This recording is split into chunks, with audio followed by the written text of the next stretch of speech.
Hey guys, today we'll be doing the daily puzzle for today. Today is July 21st, almost the end of July. Flying by, we just started in like early July and now it's almost done. Crazy stuff. Alright, so we're gonna do the daily puzzle. Let's go ahead and do it.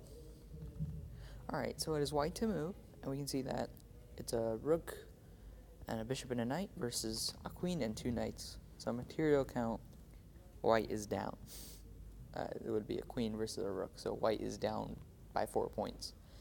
However, when we're down, we realize we don't have to lose because we have that second option, which is draw, right? So what we want to do is we want to take this king and the queen on the corner and use that to our advantage to maybe form a draw. Alright, so here we can see that. So we know in a draw, it has to be forced, right? First of all, it's a tactic, so we know everything's forced. But, and everything's active. So we have to look for good moves. Moving our bishop anywhere isn't really that active. In fact, it's giving black the opportunity to move, and specifically move that queen out of the corner and hit the king with the barrage of checks. So moving our bishop, really, that shouldn't even be considered. Moving our knight, that shouldn't be considered at all because this knight has a key role in defending this rook. Now when it moves, it is no longer defending that rook, and so it'll be captured by the king, right? So no longer protected, easily captured. Third, we can move our rook. Fourth, we can move our king. Moving our king, too passive. Moving our rook, yeah, okay, I can see a square we can go to, and that is indeed rook b1. Rook b1 checks the king and forces it into the back rank, and you'll see in just a second how we can just barrage it with checks. Alright, so rook b1 forces the move. King takes a2. Now we just sacked the bishop.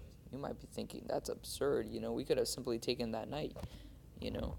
When our rook was here, we could have taken this knight. However, that move was too passive.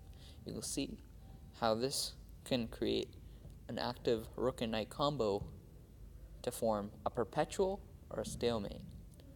Alright, so our knight can go to c3, check, both attacking the king as well as defending the rook. Excellent move. Now you can see here the king cannot move, and therefore it is stalemate. No, I'm just joking. Other pieces can move, right? The black queen, the black knights, they can all move, so it is not stalemate yet. Here we can go to form another check. Do you guys hear those bells?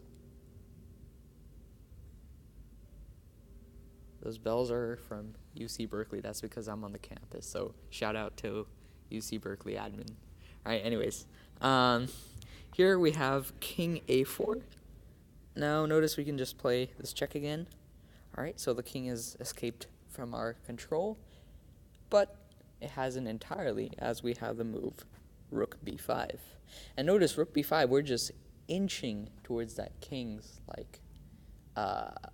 so that the king cannot move, right? So we're just trying to, we're inching to that threat, We're inching to that threat where we're forcing this king to not move. And we might come up with forks along the way, pins along the way. You'll see multiple things happen. So notice now, we pretty much run out of checks, right? However, we have a couple more threats. Moving this rook would be too passive. Moving this knight, however, would be quite contrary. Moving this knight to, for example, d5 forms the attack of knight c7, forking the king and the queen. Now notice, black could have simply taken this rook, right? However, that is wrong, because the knight will move to c7, forking the king and the queen, capturing that queen, and it would be a knight versus two knights, and as we know that is a draw.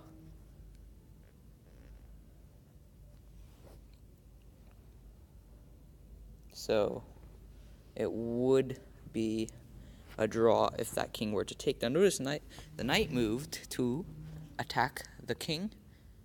This is indeed a check, but it doesn't do much, as we can play the move rook takes b6. Rook takes b6 is a check, so the king has to move. Now, notice we are not different from our material count since the beginning of the tactic, because remember on the second move we lost the bishop.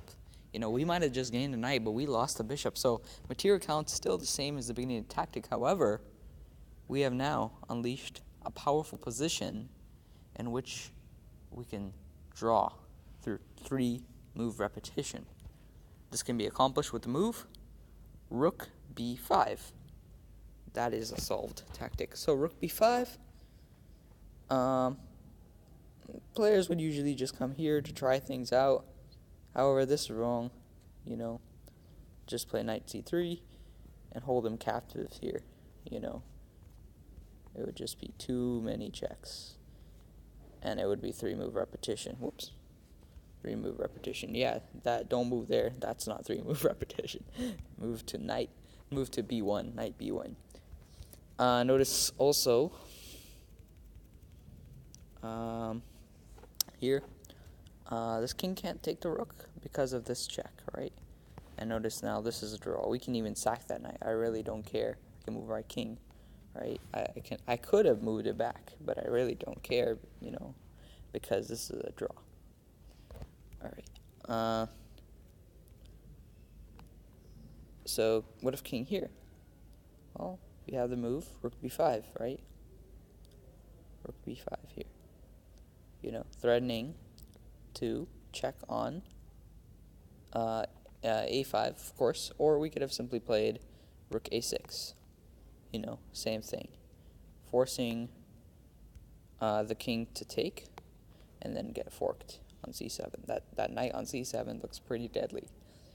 Alright, so I hope you enjoyed that tough position. It was a tough tactic, but we did it together, and it was amazing. We got to see how, even if you're losing, you always have that chance of a stalemate, a draw, a 3-fold repetition, whatever it is. Do not resign, because you always have that chance, that fighting chance. So go for it.